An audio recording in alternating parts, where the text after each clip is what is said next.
Hi friends, welcome to Kamala Telugu channel. ఎలా ఉన్నారండి అందరూ? నేనైతే చాలా బాగున్నానండి. మీరందరూ ఎలా ఉన్నారనేది నాకు కామెంట్ సెక్షన్లో తెలియచేయండి. ఈరోజు వీడియో వచ్చేసి నేను పండు మిర్చి పచ్చడి ఎలా పట్టాను ఏంటనేది నేను మీతో షేర్ చేసుకుందాం అనుకుంటున్నానండి. మా హస్బెండ్కి వాళ్ళ కొలిగ్ ఎవరో పండు మిర్చి వాళ్ళ తోటలో ఉంటేను తీసుకొచ్చి ఇచ్చారండి. ఇవి వచ్చేసేటప్పటికి 2 kgs. నేను 1 kgకి మెజర్మెంట్స్ అవన్నీ కూడా నేను ముందుగానే యాడ్ చేస్తానండి. ఎంతెంత కావాలి 1 kgకి, దాన్ని బట్టి మీరు 2 kgsకి ఎంత కావాలి ఏంటనేది మీరు షేర్ మీరు తీసుకోండి ఫ్రెండ్స్. ఇప్పుడు నేను వచ్చేటప్పటికి 2 kgs తీసుకున్నాను పండు మిర్చిని ముందుగా బాగా వాటర్లో 2-3 సార్లు క్లీన్ చేసుకోవాలండి. ఎందుకంటే మందులు ఎక్కువ వేసి పండిస్తారు కనుక బాగా కడుక్కోండి. బాగా కడిగిన తర్వాత ఒక క్లాత్ వేసి తడంతా ఆరిపోయేంత వరకు ఆరబెట్టండి ఫ్రెండ్స్. ఎందుకంటే మనం ఒకటి తుడుచుకోవాలంటే తుడుచుకోలేం కనుక మనం ఆ నైటల్లో ఒక సాయంత్రం పూట తీసుకున్నాం అనుకోండి, సాయంత్రం పూట కడిగేసేసి తొడిమలు తీసుకోకుండా కడిగేసేసి మనము క్లాత్ మీద వేసి ఆరబెట్టేసుకోండి. మార్నింగ్కి బాగా ఆరిపోతాయి. ఆరిపోయిన తర్వాత పండుమిర్చి తొడిమలన్నీ కూడా తీసేసుకోండి. ఇక్కడ నేను తొడిమలు అన్నీ కూడా తీసేసి పక్కన పెట్టాను. అలాగే చింతపండు కూడా ఎటువంటి ఈనలు లేకోకుండా మొత్తం అంతా కూడా క్లీన్గా తీసేసుకోండి ఫ్రెండ్స్. అవి పెంకు ఉంటుంది కదా, ఆ పెంకులు కూడా ఏమి లేకుండా తీసేసుకోండి. తర్వాత మిక్సీ గిన్నెలో నేను ఈ పండు మిర్చీలు వేసి కళ్ళుప్పు వేసుకుంటూ, కళ్ళుప్పు కూడా వచ్చి 1/2 kg పడుతుందండి. కేజీకి వచ్చి 1/2 kg పడుతుంది. చింతపండు కూడా కేజీకి 1/2 kg పడుతుంది. దాన్ని బట్టి మీరు వేసుకోండి. నేను ఇక్కడ ఉప్పు వేసుకుంటూ కచ్చా పచ్చాగా నేను ఇలా మిక్సీ చేసుకున్నానండి. అంటే మెత్తగా అవసరం లేదండి. చింతపండు ఇందులో వేసాను నేను జార్లో వేసి, అలాగే మిక్సీ జార్లో వచ్చి నేను పండు మిర్చి వేసుకుంటూ కళ్ళుప్పు వేసుకుంటూ ఇలా మిక్సీ చేసుకున్నానండి. అంటే మనం బాగా మెత్తటి పేస్ట్ లాగా అవసరం లేదు. ఇది 3 days మనం ఇలాగూ ఊరబెట్టుకోవాలండి. అందుకోసం అని చెప్పి ముందు ప్రాసెస్ ఇదనమాట. ఇలా పండుమిర్చి కళ్ళుప్పు వేసుకుంటూ మొత్తం అన్నీ కూడా ఇలా పేస్ట్ చేసేసుకోవాలి. ఎలా చేస్తున్నాను ఏంటో చూస్తూ ఉండండి ఫ్రెండ్స్. ఇలా చేయడం వల్ల ఏంటంటే పండుమిర్చి ఆ గింజ అనేది కూడా బాగా నానుతుందండి. 3 రోజులు ఊరుతుంది కదా ఉప్పులో. ఆ ఉప్పులో ఊరేటప్పటికి గింజ నానుతుంది. అలాగే చింతపండు కూడా ఈ ఊట అనేది కిందకి దిగి, పచ్చిమిర్చిలో ఉప్పులో ఉన్న వాటర్ అనేది కిందకి దిగి చింతపండు కూడా బాగా నానుతుందండి. చూస్తున్నారు కదా, ఇలా మొత్తం అంతా కూడా నేను ఈ పండు మిర్చిలు అనేవి కచ్చా పచ్చాగా పట్టేస్తున్నాను. చూసారా, గింజలు కూడా నల్లగా అవసరం లేదండి. తర్వాత మనము 3వ రోజున తర్వాత పట్టినప్పుడు మాత్రం గింజలు బాగా నలిగేటట్టుగా మనం పట్టుకుంటాము. ఇలా గట్టిగా నొక్కేసేసి ఉంచితే ఏంటంటే వాటర్ అనేవి కిందకి వెళ్ళిపోతాయండి. ఇలా గట్టిగా నొక్కి ఉంచండి ఫ్రెండ్స్. చూస్తున్నారుగా, గడితో మొత్తం అంతా పట్టుకున్న తర్వాత ఇలా గట్టిగా లోపల కిందకంటూ అదిమి నొక్కాలి. చింతపండుకి గట్టిగా ఉండేటట్టుగా, ఎయిర్ అనేది వెళ్ళకోకుండా ఇలా గట్టిగా ఉండేటట్టుగా నొక్కున్న తర్వాత మనము దీనిపైన పసుపు వేస్తున్నానండి.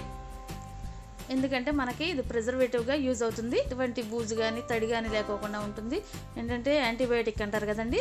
అలాగే సాల్ట్ కూడా వేస్తున్నానండి. దీంట్లో సాల్ట్ కూడా వేసి అలా ఇలా గట్టి మూత ఉన్నది పెట్టేసేస్తానండి. ఎయిర్ అనేది దాంట్లోకి వెళ్ళకోకుండా మూత అనేది గట్టిగా పెట్టేసుకుని 3 days అలా మనము దాన్ని పక్కన పెట్టేసుకోవాలండి. పట్టుకోకుండా ఇంకా కదపకోకుండా 3 days అలా ఉంచేస్తే ఆ నీరు అనేది కిందకి దిగి చింతపండు కూడా బాగా నానుతుంది. చూస్తున్నారు కదా, 3 daysకి 3rd day నేను ఏం చేస్తున్నాను ఏంటనేది చూడండి. ఇలా బాగా 3rd dayన 3వ రోజు వెళ్ళిపోయిన 4వ రోజు అండి. మొత్తం పైదంతా కూడా నేను అంటే మనం పండు మిర్చి ఇదంతా పైదంతా కూడా తీసేసుకుంటున్నాను. లోపల వైపు చింతపండు చూసారా బాగా నానిపోయింది. ఈ నీరుకి చింతపండు బాగా నానిపోయిందండి.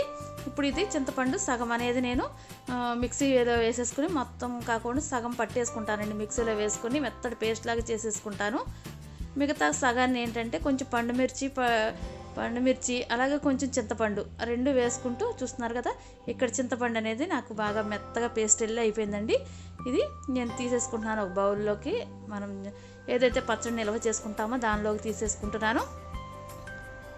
ఇది వెంటనే తాలింపు ఏం పెట్టుకోవసరం లేదండి. మనకు అప్పుడప్పుడు కొంచెం తీసుకుంటూ తాలింపు పెట్టుకుంటేనే మనకు టేస్టీగా ఉంటుంది. ఎందుకంటే తాలింపు టేస్ట్ మారకుండా ఉంటుంది. అలాగే పండు మిర్చి కలర్ కూడా మారిపోకుండా ఉంటుంది. ఇప్పుడు నేను కొంచెం చింతపండు కొంచెం పండు మిర్చి అలా కొంచెం తీసుకుంటూ, కొంచెం మధ్యలో కళ్ళుప్పు వేసుకుంటూ, అంటే కొంచెం గట్టిగా ఉందనుకోండి కళ్ళుప్పు వేసుకుంటూ మిక్స్ చేసుకోవాలి. చూసారా, ఇప్పుడు మాత్రం చాలా మెత్తగా అయిపోవాలండి. పేస్ట్ లాగా అయిపోవాలి. గింజలు కూడా నాని ఉంటాయి కనుక త్వరగానే పేస్ట్ వెళ్ళి అయిపోతుందండి. కాకపోతే పట్టుకునేటప్పుడు కొంచెం టైం పడుతుంది. చూసుకుని పట్టుకోండి ఫ్రెండ్స్. నేను ఇలా మెత్తటి పేస్ట్ లాగా చేసుకున్నాను. దీంతో పాటే మనము వెల్లుల్లిపాయలు కూడా ముందుగా మనం ఒలుచుకుని ఉంచుకోవాలండి. అంటే మనం పైన తోలు తీయ అవసరం లేదు. అవి ఒలుచుకుని ఉంచుకుని ఇవి కూడా మెత్తటి పేస్ట్ లాగా చేసుకోవాలండి. కొంచెము మనకు ఒకవేళ కనుక గట్టిగా ఉంది అనుకుంటే కొంచెం కొంచెం సాల్ట్ కానీ ఉప్పు కానీ కళ్ళుప్పు కానీ వేసుకుంటూ, అందుకని మొత్తం అంతా కూడా మనం ఒక 50% మాత్రమే ఫస్ట్ 3 days ముందు వేస్తాము. మిగతా 50% ఉప్పు ఇప్పుడు రుబ్బుకునేటప్పుడు కొంచెం కొంచెం వేసుకుంటూ, అంటే 1/4 kgలో సగమేమో ముందు, సగమేమో 3 రోజుల తర్వాత పట్టేటప్పుడు వేసుకుంటాము. అలాగే వెల్లుల్లిపాయ పేస్ట్ కూడా ఇందులో వేసేసిన తర్వాత ఇది వచ్చేసేటప్పటికి మెంతిపిండి అండి. మెంతిపిండి కూడా నేను ఇందులో వేసి కొంచెం సగమేమో ఇందులో వేసి పడుతున్నాను, మిగతాదేమో నేను విడిగా మామూలుగా కలిపేసుకుంటాను. ఎందుకంటే ఈ చట్నీతో పాటు రుబ్బితే ఏంటంటే చాలా టేస్టీగా ఉంటుందండి. అందుకోసం అని చెప్పి ఇందులో సగం వేస్తున్నాను, మిగతాది మామూలుగా కలిపేస్తున్నాను. లేదు అందులోనే కొంచెం కొంచెం అన్ని రౌండ్స్ వేసినప్పుడల్లా కొంచెం కొంచెం వేసుకుంటూ కూడా పట్టేసుకోవచ్చు. ఇలా వేసుకుని పట్టుకున్న తర్వాత ఇందులో జీలకర్ర పొడి కూడా కొంచెం వేసి పట్టానండి. ఇందులోనే కలిపేసాను జీలకర్ర పొడి వేసి బాగా మిక్స్ చేసేసుకోవాలి. ఇట్లా మొత్తం అంతా కూడా మెత్తటి పేస్ట్ లాగా చేసిన తర్వాత ఇది ఒక బేషన్లోకి తీసుకుని మొత్తం అంతా బాగా మిక్స్ అయ్యేంత వరకు, ఒకవేళ గరిటతో మిక్స్ చేసుకోండి. గరిటతో మాకు మిక్స్ అవ్వట్లేదు అనుకుంటే కనుక హ్యాండ్తో మిక్స్ చేసుకోండి. బాగా మాత్రం మిక్స్ అయిపోవాలండి, అన్నీ కలిసిపోవాలి. ఎటువంటి ఎక్కడ కూడా ఏది విడివిడిగా లేకోకుండా అంతా కూడా బాగా మిక్స్ అయిపోవాలి. అందుకోసం అని చెప్పి నేనైతే కనుక హ్యాండ్తోనే మిక్స్ చేస్తున్నానండి. కొంచెం పచ్చడి అయితే కనుక గరిటతో తిప్పేసుకోండి. ఇది కొంచెం ఎక్కువ పచ్చడి కనుక నేను కొంచెం చేయి పెట్టేసి బాగా మిక్స్ చేసుకుంటానండి. అలా చేసుకోవడం వల్ల ఏంటంటే చింతపండు బాగా అంతా పచ్చడి మొత్తం పట్టి కొంచెం జిగురుతనం అనేది వస్తుంది. అలాగే మెంతిపిండి జీలకర్ర పొడి ఇదంతా కూడా బాగా మిక్స్ అవుతుందండి. దానివల్ల ఏంటంటే టేస్ట్ చాలా చాలా బాగుంటుంది. అలాగే మనకి వెల్లుల్లిపాయ పేస్ట్ ఒకటి ఉంటుంది కదా, అది కొంచెం జిగురు ఉంటుంది. ఎట్లయినా ఆ జిగురు అనేది మనకి లేకోకుండా, ఒకచోట ముద్దు ముద్దుగా లేకోకుండా ఉండడం కోసం చూసారా, ఇందాకడైతే కొంచెం మనకి విడివిడిగా ఉంది, ఇప్పుడు కొంచెం జిగురుతనం వచ్చేసింది చూసారా. కొంచెం అలా పచ్చడి జిగురు అనేది వస్తుంది. వెల్లుల్లిపాయ కానీ మెంతిపిండి వలన కానీ ఏదన్నా కానీ కొంచెం జిగురు వస్తుంది. ఇప్పుడు ఇది బాగా మిక్స్ చేసుకున్న తర్వాత మనం జాడీ ఉంటే జాడీలోకి, నేనైతే ఈ బాక్స్లోకి తీసేసుకుంటున్నానండి. నాకైతే జాడీలు లేవు కనుక నేను ఈ బాక్స్లోకి తీసేసుకుంటున్నాను.